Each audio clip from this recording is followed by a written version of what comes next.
In the world of competition, it's incredibly difficult being an innovator. VODs, replays, tapes, everything you do to win will be seen by the competition, and in time, the competition catches up. In basketball, the Golden State Warriors built a team around the three-point line. They cleverly used a mix of passers, playmakers, and catch-and-shoot players to make defending against their offense incredibly difficult, and it worked too. Until the league caught up, and even LeBron James boosted his three-point shooting rate up by 5%. In esports especially, you see the plight of the innovator, because it's such a young field. Insec made his name off inventing a play that's now commonplace. Madlife's prediction hooks are now just an established part of the bot lane mind game.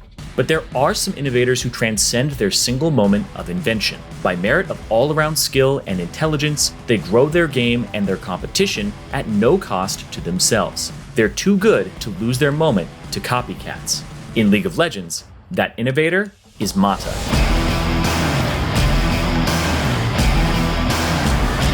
Without Mata, you might not have the defined, beautiful Korean macro game that dominated League of Legends for 5 years. Rotations, deep warding, strong side lane tactics, Mata and Samsung White innovated on a lot of these ideas. While Samsung White lost relevance, Mata did not. Mata might just be the single most consistent legacy player in League's history. He won 3 trophies in Korea, 1 in China, and 1 on the international stage. He's made top 4 in his region in 6 of the 7 years that he's played, and he's one of the most innovative players in League of Legends history. Mata's career really begins when he's picked up by MVP Ozone. In the first half of 2013, this team was insanely strong and had great players at every position, including Dandy, Imp, and Dade in his prime. Initially, MVP Ozone regularly drew comparisons to CLG or Royal because of how much they played around their bot laner Imp. Going into the spring 2013 playoffs, MVP were the underdogs. KT Rolster B, the team that had Insec, Ryu, and Someday in their primes, even looked forward to fighting MVP. By Game 4, KT were choking on their own expectations. This team was down 2-1 to the underdogs. They expected it to be the Imp show, and so they tunneled on him, only to be destroyed by his support, Mata. You know, honestly, Dylan, the biggest single factor to MVP Ozone winning this game has been Mata's grasping roots. He has caught Insec out of position with that ability 4 times in a row now. Ridiculous. The fact he is the one who is actually changing this game. 100%. The rest of the spring run was just as spectacular. They 3-1'd Faker's legendary SKT team, then they 3-0'd CJ Entis Blaze, making Korea's best players look powerless. It's at this point in Mata's history where we see the beginnings of what would make him the best support to play the game. And it all begins with vision. All those game-winning plays against KT, they all stem from vision. This ambush onto Insec. It only happens because Mata places a pink ward that allows his team to hide just close enough to Insec to get the kill without alerting him. And the additional wards around mid lane let Mata know the direction that the rest of KT will come from as well. So he's able to place his ultimate perfectly to cut KT off from their jungler. Nowadays, you could see this kind of play in ranked matches, but all these vision plays and macro moves feel obvious because in 2013, Mata, Dandy, and MVP used it to beat the best teams and players in the world. Such is the pain of the innovator. Eventually, everyone copies your ideas. In the rest of 2013, the rest of the world caught up. Mata's fortune would start to sour. The downturn began in the summer season of OGN, where MVP Ozone would fall 3-1 to SKT and narrowly beat CJ Entis for 3rd place and a ticket to Worlds. Going into Worlds, the team still had a strong reputation and a chance to do well. The problem was that Dade, the team's mid laner, quickly went from the rival to Faker to the most overrated player at Worlds. Dade fell so hard at 2013 Worlds that he sparked an award for underperforming. Thorin and Monte Cristo would give the Dade Award to the most disappointing player each year at Worlds. But 2014 Worlds would be a different story. MVP Ozone had gradually turned into Samsung White. Dade went to the sister team of Samsung White, Samsung Blue, and then Pawn joined Samsung White, and both Samsung teams rose to the top. For most of the year, Samsung Blue had Samsung White's number. They beat Samsung White in both spring and summer semifinals. However, aside from losses to their sister team, Samsung White looked strong. They easily qualified for Worlds, beating both of SKT's teams in the summer and knocking Faker out of Worlds. For as good as they looked, no one could predict just how good Samsung White would be. They were so good that there's little room for suspense in the retelling of their story. The team lost just 2 games in the entirety of Worlds. That's a win-loss of 15-2. They were utterly unmatched, even by their sister team, who they beat 3-0 in the semifinals. It was at about this time that Mata got his recognition. And of course, Mata on support. He's been a huge deal for this team this Worlds. In Worlds 2014, Mata innovated for a second time. This season, Riot had heavily reworked the vision system, limiting total wards allowed and creating trinkets. The goal being to destroy the ward bot support. Mata learned how to use the enemy's lack of vision to his advantage. This is the part of his career where Mata became heavily known for roaming. He'd swoop in to save his teammates, allowing them to go for more aggressive plays. He would also roam for safe deep warding, leading to the most intelligent ward patterns at the time. Here, Mata pushes into Royal's red side and wards it up right before Pawn pushes the wave to set up for a dive. Because Dandy can see Insect clearing his golems, he knows he can dive Corn safely. These ward patterns and surprise roams made Samsung White seem indomitable. This Korean juggernaut ended most games before 30 minutes and dominated the KDA charts as a unit. The core of that strategy was vision. They pioneered what the vision game is now, setting up wards around their next objective. For an example of how ahead of the game they were, you can see that TSM wards all around middle in order to defend mid lane and catch an ARAM push. Samsung more cleverly wards around the 2 side lanes, allowing Pawn and Looper to split push with impunity. Pawn eventually solo kills Dyrus because the vision removes any fear of a gank. This all compounded with a great bot lane meta for Imp and Mata. Twitch fit perfectly for a playmaking AD carry like Imp. Samsung's vision game made it so that Imp could ambush opponents over and over again. Great follow-up supports like Thresh and Janna would keep Imp safe or help press the advantage. The result was a team that innovated their way into one of the most dominating Worlds runs in history. However, success is hard to maintain. Samsung collapsed when the 2 teams fused together, and the entire Samsung White lineup went to various LPL teams. Mata and Dandy would go to Vici Gaming.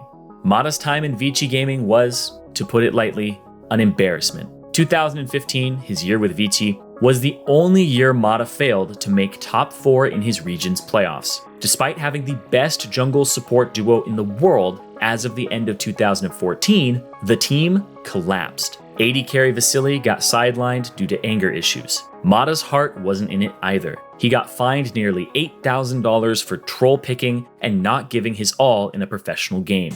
In 2016, Mata rebounded. He joined a Royal Never Give Up team that was just losing big after their star AD carry Uzi had left them. Mata did on RNG what he had failed to do on VT. He led a team of young talents all the way up to MSI. In the previous split, RNG had roughly the same core roster, with Xiaohu in mid, MLXG in jungle, and Whoosh on ADC. That roster landed in 9th place and won just 3 series. With Mata and Looper added, RNG got 1st place in the LPL and lost just 3 series. While Looper, RNG's other addition, was in incredible form that year, it was Mata who mentored the young players. In an MSI spotlight from Riot Games, Xiaohu added that Mata really leveled up our whole team, right down to intricacies in laning and execution in teamfights. Whoosh noted that Mata changed the whole team by fixing communication and shot calling problems. This was especially impressive because Mata was communicating in a mix of English and Chinese, both second languages to him. RNG, once a team of totally untempered talent and aggression, was now lethal enough to take down the rest of the LPL. RNG beat the region's 2 other strongest teams at the time, WE and EDG, and secured a spot at MSI. At MSI, RNG topped the group stage but did not get well rewarded for it. Rather than drawing the weaker Flash Wolves, they got SKT. In 2016, Korea was the favorite region to win just about anything, and Faker was still Korea's greatest player. SKT would beat RNG 3-1, and then clean sweep CLG in the finals. Mata didn't display the peak that he had on Samsung White, but he still proved his value as a leader, shot caller, and player. The following split, Uzi would return to RNG. On paper, they now had the best bottom lane in the entire world, but that was only on paper. While Uzi is likely the best AD carry ever, and Mata is likely the best support ever, it didn't mean Uzi and Mata together was destined to be the best bot lane ever. In truth, the two had mismatching styles. Uzi thrived with heavy peel and attention. He was the best because he could carry a lead to insane lengths. While Mata was very good in lane, his true strength lied in his roams and map movements. Mata's style made him insanely powerful in the macro game, but it required his AD carry to adjust. With Uzi and Mata together, RNG did slightly worse. They lost to EDG in the finals. Then, at Worlds, they only narrowly escaped groups, just to lose in another 3-1 to SKT in the quarterfinals. In 2017, Mata returned to Korea, this time playing for KT Rolster. He'd play alongside his sister team's old AD carry Deft and his former mid laner Pawn. Mata was back home and playing with two former teammates, and a great jungler and top laner in Score and Smeb. He was poised for success. Unfortunately, 2017 would be the year that got away from KT and Mata. KT did still win a lot in 2017. They'd absolutely stomp through the quarter and semifinals of the spring playoffs, but in the finals, they'd lose 3-0 to SKT and build on KT's long-established legacy of second-place finishes. In summer, the story repeated, but in an even more devastating way. KT looked like a top 2 team. Their main competition was Longzhu Gaming and Gorilla. While Mata was gone, Gorilla had gradually become the main support to watch in the LCK. However, Mata wouldn't get to face Gorilla. In the semifinals, KT would go up 2-0 against SKT. Mata would show off his talent for picks and follow-ups on Thresh, as well as his talent for vision and shot calling, as KT suffocated SKT. If KT won just one more game, they'd guarantee a trip to Worlds. But SKT's support Wolf would break Game 3 and the entire series open with one insane engage. From that point on, KT collapsed and lost hard in the next 2 games. They didn't know it at the time, but this loss would destroy any hopes they had of going to Worlds. This time, Faker had knocked Mata out of Worlds. Awaiting the losing team in the gauntlet was Samsung Galaxy, a team that had trained up to become the best in the world. Samsung cleaned out KT 3-0 in the gauntlet. Samsung would then win Worlds 2017 nearly as dominantly as Samsung White had back in 2014. KT stayed home and tended to their wounds. Part of that process was Mata learning to step back from shot calling and to focus on his own play. I started shot calling because the others didn't speak up, so I got used to it, Mata said in an interview with InVen Gaming. I talk less after coming to KT. I'll be concentrating more on my own play next season, he added. Surprisingly, KT did better with Mata's change of focus. That's because at his core, Mata isn't a shot caller or leader as much as he is a team player. Even when he led RNG's young team, he saw himself as a builder. Here's what Mata had to say in a pre-game feature. I play the role of enabling other players to communicate like me. If you look back on those young stars on the RNG roster, they all had at least one great competitive split after Mata left. Now that he was alongside veterans like Score and Deft, he wouldn't need to lead. Focusing on his own game, KT went on to win the Kespa Cup. Then, when they rotated UCal into mid lane, the team would beat SKT and get third in spring.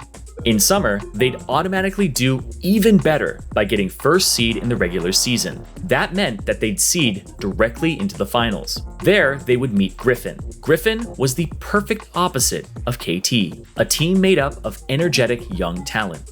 KT entered as heavy favorites because they 2-0'd Griffin in the regular season, but Griffin would keep the series close. In this type of situation, KT almost always choked. Second place was KT's legacy. Down 2-1, Mata would help KT change that legacy.